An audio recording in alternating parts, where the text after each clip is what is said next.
বন্ধুরা, আজকে দেখো নিয়ে চলে এসেছি লাউ পাতা বাটা।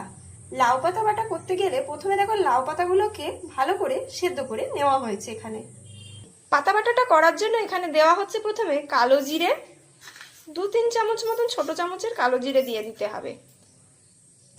তারপরে দেওয়া হচ্ছে 4টে কাঁচা লঙ্কা আর 6-7 কোয়া মতন রসুন। এবার দিয়ে দেওয়া হচ্ছে এর মধ্যে সিদ্ধ করা লাউ পাতাগুলোকে। এবার ভালো করে বেটে নিতে হবে মিক্সিতে।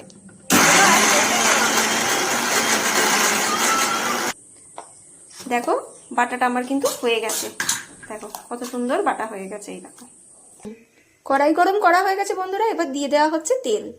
আমরা এখানে রাইস ব্র্যান্ড তেল ব্যবহার করেছি, তোমরা ইচ্ছা করলে এখানে সর্ষের তেলও ব্যবহার করতে পারো।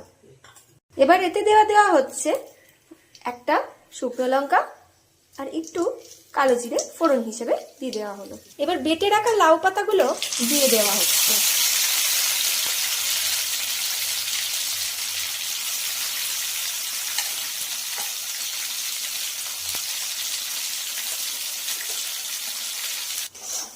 এবারে বন্ধুরা ভালো করে নাড়াচাড়া করে নিতে হবে যতক্ষণ না এই লাউ পাতা থেকে জলটা শুকিয়ে যায়। ভালো করে নাড়াচাড়া করে নেওয়া আর এই অবস্থাতে এতে মিশিয়ে দিতে হবে হলুদের গুঁড়ো, দিয়ে ভালো করে মিশিয়ে নিতে হবে। এবারে এতে দিয়ে দেওয়া হচ্ছে স্বাদ মতো নুন।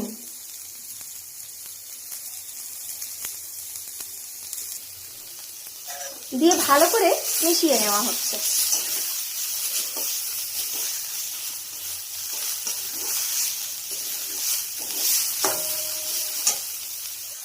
এবারে দেওয়া হচ্ছে মিষ্টিটা তোমরা যে যার স্বাদ মতো দেবে, কারণ অনেকে মিষ্টি পছন্দ করো, অনেকে করো না। যারা করো না তারা দেবে না। বাটাটা আমি কোনোদিন আগে খাইনি, মায়ের বাড়িতে এদের সাথে শেয়ারও করে নিয়ে এই বাটাটা দেখো কত সুন্দর হচ্ছে। বিশ্বাস করে এত সুন্দর গন্ধ বেরিয়েছে, খুবই সুন্দর গন্ধ বেরিয়েছে। এবার ভালো করে সবকটা উপকরণ নাড়াচাড়া করে মিলিয়ে নেওয়া হচ্ছে। দেখো বন্ধুরা, লাউ পাতা বাটাটা কিন্তু সম্পূর্ণ রেডি হয়ে গেছে। এটা কিন্তু গরম গরম ভাত দিয়ে কিন্তু ব্যাপক লাগে কিন্তু খেতে। তোমরা অবশ্যই কিন্তু বাড়িতে ট্রাই করে দেখো।